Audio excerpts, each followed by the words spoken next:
Plenty to be thankful for this weekend. Good weather, good football, and another great matchup as the New Orleans Saints come to town. Welcome in to Broncos Weekend, everybody. I'm Matt Hoyer alongside Alexis and the Hall of Famer Steve Atwater. Guys, happy belated Thanksgiving. How are we feeling about the Broncos this week? Feeling good, man. How are you feeling? Doing all right, The Broncos played arguably their most complete game last week against the Miami Dolphins, so they got some momentum coming in against the NFC's best team, the New Orleans Saints. Alexis, did the Broncos find the magic formula last week? You know, those heavy tight end sets, pounding the rock with Phillip Lindsay and Melvin Gordon.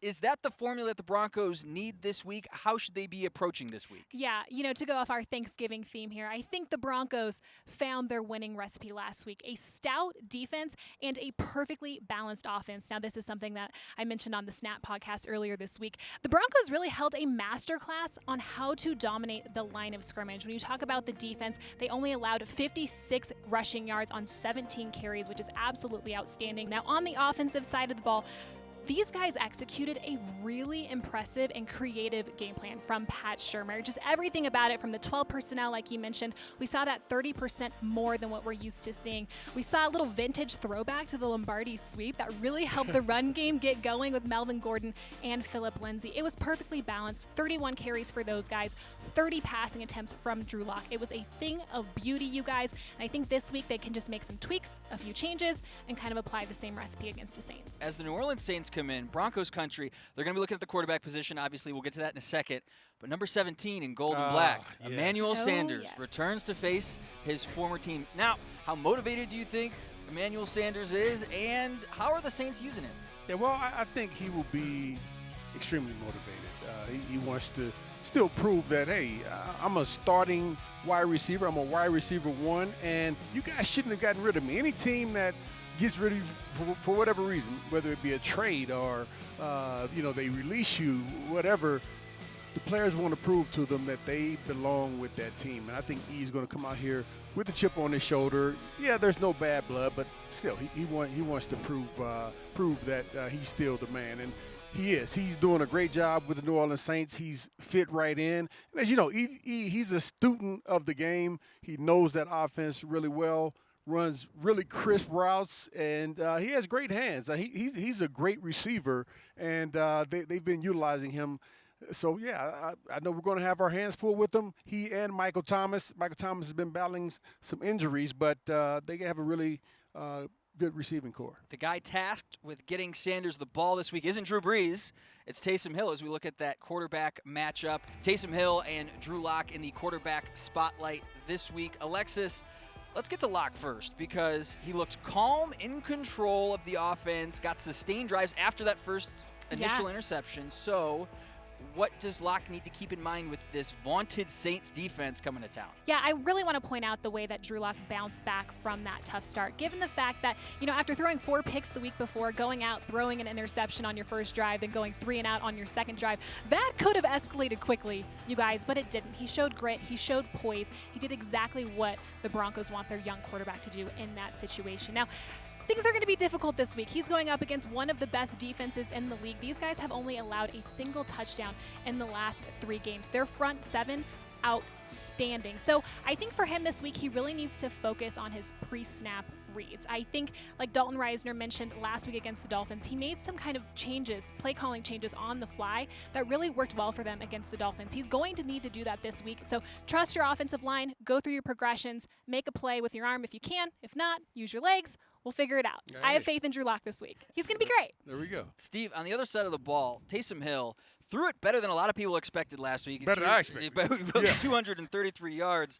Usually a runner, but what does the film tell you about Hill? How is he able to beat you? And then how do the Broncos stop all of these weapons? Because he's got Kamara, Thomas. We already talked about him. It's a long list. He's got weapons to burn. Yeah, well, I mean, this last game against the Atlanta Falcons proved that he can throw the ball effectively, and I was a bit surprised that he was able to come out and throw the ball so well. He knew where his receivers were, and he had a little bit of touch on it. He wasn't throwing them too hard, wasn't throwing it too soft. He's just throwing perfect passes. Now, we know the other side of Taysom Hill. Taysom Hill can run the ball. He can run like a fullback, and I think that's where he can become a problem, because if you're dropping back in zone coverage, you're being kind of passive, and then he breaks out and tries to go for a run, you got to brace yourself because he's a big guy and he runs extremely hard. So we got to be ready to tackle this guy in addition to covering the wide receivers when he's passing the ball to them. The Broncos proved they can get to the quarterback last week against the Dolphins. 6 sacks against Tua Tagovailoa. Let's look at those edge rushers this week for this matchup for the Saints and the Broncos. Cameron Jordan and Bradley Chubb. Alexis, both Chubb and Malik Reed, huge games against the Dolphins. Can they do this again against New Orleans, and how important is the pass rush going to be for the Broncos if they want to have success as the Saints? Well, it's extremely important. One of the greatest assets that you can have is an outstanding pass rush, and the Broncos have had that.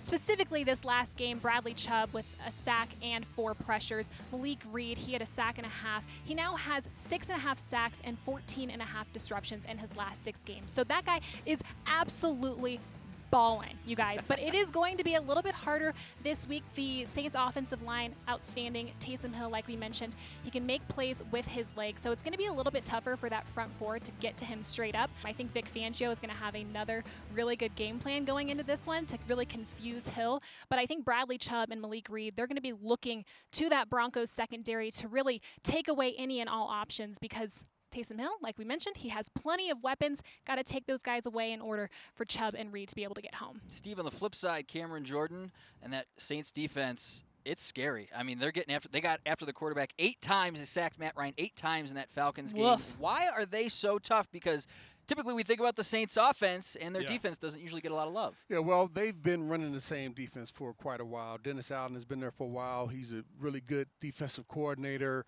My man Aaron Glenn, I used to play with him back with the Jets. He's their defensive backs coach.